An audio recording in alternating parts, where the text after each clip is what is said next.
현재 할리우드의 핫한 소식 중 하나는 바로 워너브라더스 디스커버리, 통칭 워너의 매각 소식인데요. DC 유니버스와 해리포터, 왕자의 게임에 이어 수많은 걸작들을 만들어낸 워너가 100년의 역사를 뒤로한 채 매각 위기에 처해 있다고 합니다. 오늘은 할리우드 대표거인 워너브라더스가 어쩌다가 이런 상황까지 오게 됐는지 그 이야기를 한번 해보도록 하겠습니다.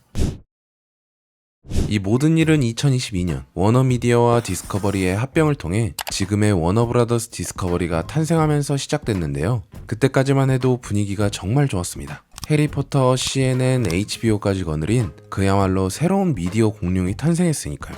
하지만 이 합병 뒤엔 엄청난 문제가 숨어 있었는데요. 바로 400억 달러, 하나로 50조 원이 넘는 어마어마한 부채가 합병과 함께 따라온 거죠. 워너는 이 부채를 해결하기 위해 인기 시리즈들을 중심으로 한 컨텐츠 전략과 비용 절감 등 다양한 방법을 동원하던 중 할리우드 역사에 남을 만한 재미있는 선택을 하게 됐는데요. 바로 1180억 원을 들여 만든 영화 배트걸의 폐기입니다. 촬영은 물론 편집까지 다 끝낸 사실상 완성된 영화를 개봉하지도 않고 그냥 폐기해버린 건데요. 워너는 대체 왜 이런 선택을 했을까요? 이유는 크게 두 가지였습니다. 첫 번째로 어차피 망할 영화였다는 겁니다.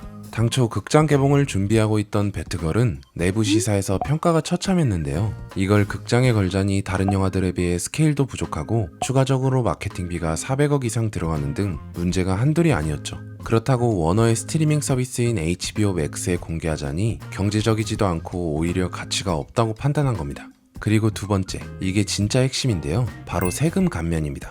애초에 폐기 처분을 하게 되면 영화를 공개해서 손해를 보는 것보다 제작비 지출에 대한 세금 공제를 받을 수 있어 제작비 상당수를 회수할 수 있다고 합니다. 영화를 공개하는 것보다 없애는 게 돈이 되는 아이러니한 상황이었던 거죠. 게다가 들리는 소식에 의하면 폐기로 인해 제작비의 거의 대부분 약 1000억 원 가까이를 회수할 수 있었다고 하네요.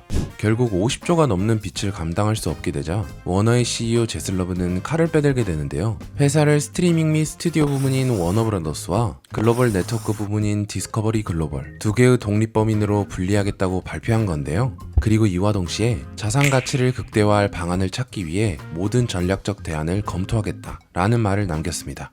이 말은 즉슨 매각을 포함한 모든 가능성을 열어두겠다는 얘기인 거죠. 그럼 이 거대 매물을 노리는 회사는 누구일까요? 가장 먼저 손을 내민 건 바로 파라마운트인데요. 파라마운트는 트랜스포머, 미션 임파서블, 탑건 시리즈를 가진 할리우드의 또 다른 거대 기업인데요. 블룸버그 통신에 따르면 파라마운트는 주당 약 20달러, 총 100조 원에 가까운 금액을 제시했지만 워너는 이를 받아들이지 않았다고 합니다. 이후 파라마운트는 가격을 상향 조정하거나 협업을 제안하는 등 다양한 제안을 고려 중이지만 아직은 워너의 마음에 썩 들지 않는 조건인 것 같아 보입니다. 만약 이 둘이 합병을 하게 된다면 현재 시장을 지배하는 디즈니와 넷플릭스에 맞설 수 있는 그야말로 제3의 괴물이 탄생하는 겁니다. 물론 파라마운트만 있는 건 아닙니다. 넷플릭스, 아마존, 그리고 컴캐스트까지 모두 워너에 관심을 보인다는 기사가 나왔는데요. 이 중 넷플릭스 CEO 테드 사란도스는 우리는 전통적으로 대형 인수보다 내실과 유기적 성장을 중시한다며 선택적 접근을 이어나갈 것이라고 강조했는데요. 관계자들의 말에 따르면 이 선택적 접근은 전체 인수가 아닌 워너의 스트리밍 및 스튜디오 부문, 그러니까 일부분만을 인수하겠다는 가능성을 시사하는 것이라고 합니다. 뭐 여러가지 추측이 있긴 하지만 많은 기업들 중 파라마운트가 가장 유력한 후보로 꼽히고 있다고 하네요. 자, 그렇다면 이건 단순히 거대 기업들의 돈 문제일까요? 미국 작가조합은 그렇게 보지 않는데요. 그들은 이번 매각을 두고 워너브라더스의 합병은 작가들에게 재앙이 될 것이라고 말하며 강력하게 비판했습니다. 그들이 주장하는 바는 이렇습니다.